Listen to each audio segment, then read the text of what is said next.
oui, on va écouter la question de Jeanne qui nous l'a envoyée en vidéo. Bonjour, je voudrais savoir si l'ail noir a les mêmes bienfaits sur l'organisme que l'ail frais. Voilà, merci. Alors, est-ce que vous avez tous déjà vu ou goûté de l'ail noir? Regardez à quoi ça ressemble. C'est de l'ail qui est noir, en fait. Oui, Jimmy, tout à fait. Merci pour cet apport. Voilà, donc de l'ail qui est noir, ça vient du Japon, c'est arrivé en France dans les années 2000 et depuis ça a été très popularisé par les grands chefs cuisiniers. Mais l'ail noir ne pousse pas comme ça, on pourrait C'est le pas croire. vrai. Je vous jure, Jimmy, je vous jure.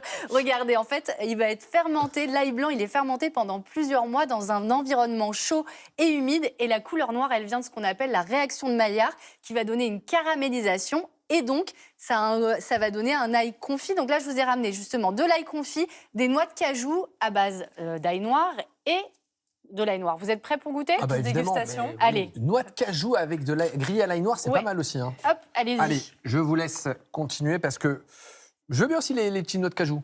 Je vous en prie, Jimmy. Ah, merci. C'est gratuit, Voilà. allez-y, Et le dégustez. petit pot, on verra après le petit pot. Hop, ail confit. Ah oui, avec plaisir. Voilà. Et donc, pour vous donner une idée, si on n'a jamais goûté, contrairement... Pauline, elle faisait la grimace tout à l'heure. Alors, de l'ail, elle a une petite- Non, j'espère que je vais avoir une bonne haleine pour le Vous reste de allez la voir, journée. je vais vous le dire. Mais c'est bon. Mais c'est très bon, c'est Vous vrai aimez que c'est doux. Voilà, on pourrait croire que c'est plus fort. Bah ouais. Exactement, Vous ouais. pouvez en prendre 2 ou 3 de plus, hein, si vous voulez. Hein. Qui goûte pruneau. C'est bon. Voilà. C'est très bon. C'est une Contrairement- texture de pruneau, C'est ça, hein. effectivement. Oui. Contrairement à l'ail frais qui est piquant, là on est quand même sur quelque chose de plus Non, tout doux. ouais. Moi je trouve un petit peu même sucré. Ça va très bien dans les marinades, les vinaigrettes ou même mélangé à du beurre. Pour faire du beurre à l'ail noir, c'est excellent. Et pour ce qui est des bienfaits sur la santé, est-ce que c'est un peu meilleur que l'ail blanc traditionnel? Alors, docteur Catherine Lacronière, qui est nutritionniste, m'a expliqué que globalement, ce sont les mêmes bienfaits. Il y a plein de vitamines, des minéraux, du magnésium, du calcium, des antioxydants, vitamine B6 et de la vitamine C. Et il y aurait des bienfaits pour un meilleur équilibre de l'hypercholestérolémie et un boost des défenses immunitaires. Et puis, est-ce qu'il y a d'autres avantages par rapport à l'ail blanc traditionnel? Absolument, Pauline avait peur justement du côté haleine. Et bien effectivement, avec l'ail noir, ça ne donne pas mauvaise haleine parce que la fermentation évite ça. On n'a pas aussi tout ce qui est douleur abdominale, ballonnement, etc. Donc c'est pas mal. Et Alors, du côté... Ah bah, allez-y. Pourquoi on ne mange pas tous de l'ail noir en Ah, fait? ça coûte très cher. Hein, Et l'ail noir. c'est pas donné, ouais, c'est ça. C'est Il y avait une raison. entre 5 et 10 euros la gousse. Donc, 5 et 10 euros ouais, la gousse. la gousse, voilà, oui, c'est un petit effectivement, budget. donc c'est un peu cher. Alors, on voit aussi du coup tout un tas de compléments alimentaires, notamment à base d'ail noir. Qu'est-ce Ouais, qu'on peut en dire? absolument. Et donc, ils sont vendus. On vous dit que ça va renforcer votre santé cardiovasculaire, prévenir le vieillissement. Le docteur Charlotte Gaspard, qui est médecin généraliste spécialisé dans les plantes, m'expliquait que l'ail noir a certes ses bienfaits, mais il a un principe actif qui lui est propre. Ça s'appelle le S-allylcystéine et qu'il faudrait que le dosage de cette molécule il soit au moins de 40 à 50% du produit pour qu'il y ait une efficacité. Et souvent, dans ces compléments alimentaires, malheureusement, ça n'est pas assez. Autre chose, comme pour l'ail blanc, une des propriétés de l'ail noir, c'est de fluidifier la circulation sanguine. C'est donc déconseillé pour les personnes qui ont un traitement anticoagulant ou qui vont avoir une opération dans les prochains jours. Et puis, comme on le disait, hein, c'est tellement meilleur sous forme d'aliments. Voilà. Et puis, pour le coup, entre 5 et 10 euros la gousse. Et on le trouve en magasin bio, épicerie fine et marchand spécialisé. Et on va embarquer la gousse d'ail à 5 euros la gousse. Voilà, si on ne va pas la laisser, on ne va pas la gâcher. Merci Rim pour toutes ces précisions. Comment on fait pour vous écrire? Donc vous aviez le QR code qui était là, on va le laisser à chaque fois pendant mes chroniques. Vous pourrez le scanner et poser vos questions en vidéo. Et vous pouvez m'écrire rim@allodocteur.fr et WhatsApp 06 58 75 04 71. Trop vite, trop lentement ou de façon irrégulière. Quand le cœur ne bat pas comme il faudrait, on parle alors d'arythmie. Et dans les cas les plus graves, les troubles du rythme peuvent entraîner un accident vasculaire cérébral, voire même une mort subite. Alors, comment reconnaître une arythmie et quels sont les traitements? On répond à toutes vos questions sur le sujet.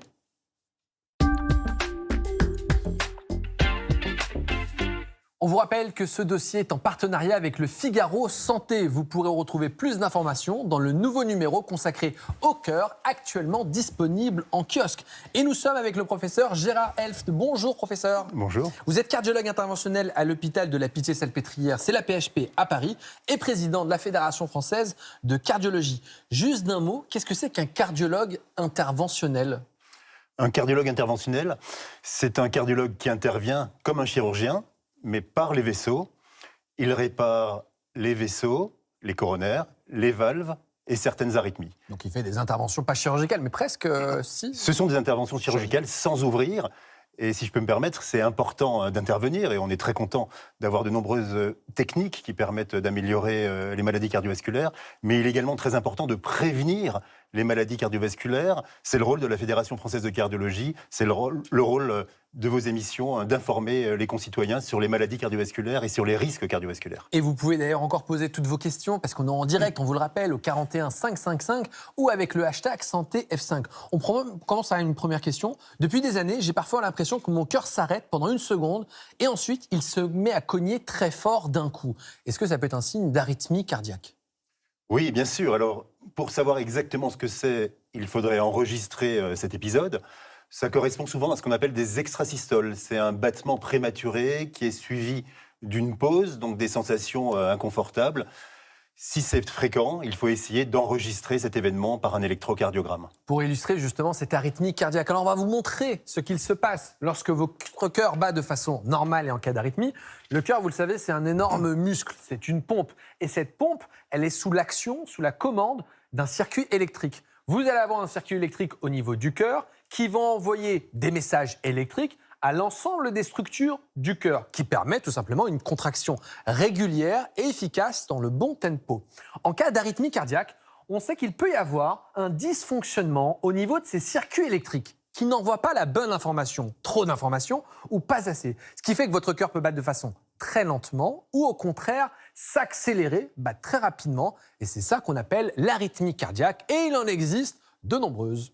Moi, par exemple, j'ai une montre connectée. Est-ce que ça peut m'indiquer s'il y a une arythmie ? Alors, les montres connectées peuvent donner des indications. Elles indiquent s'il y a une irrégularité. Elles ne donnent pas de diagnostic précis à l'heure actuelle. On a cette question de Guy. Quels sont les symptômes de l'arythmie ? Je me sens souvent essoufflé et je me pose des questions. Alors effectivement, les symptômes de l'arythmie sont multiples. Ça peut être un essoufflement, ça peut être une fatigue, ça peut être quelques douleurs dans la poitrine. Donc des palpitations, surtout des palpitations, des sensations de battements irréguliers. On parle très régulièrement de la fibrillation auriculaire, qu'on appelle aussi fibrillation atriale. C'est l'arythmie qu'on doit notamment craindre parce qu'elle a risque de complications ? Tout à fait. La fibrillation auriculaire ou fibrillation atriale, c'est le trouble de rythme le plus fréquent. Il touche quelques 700 000 Français, donc c'est considérable. C'est le trouble le plus fréquent et le plus important à dépister, car s'il existe, il faut le traiter. Quel est le risque justement de cette arythmie ? Parce que si on ne la traite pas. Le risque principal est qu'il se forme une stase dans le cœur, c'est-à-dire que des caillots se forment dans le cœur, et le risque principal, c'est l'accident vasculaire cérébral. Est-ce qu'il y a un âge en particulier où on doit se faire dépister Alors c'est une bonne question. L'arythmie par fibrillation auriculaire, elle survient essentiellement après 65 ans, ce qui ne veut pas dire qu'on ne peut pas faire d'arythmie avant.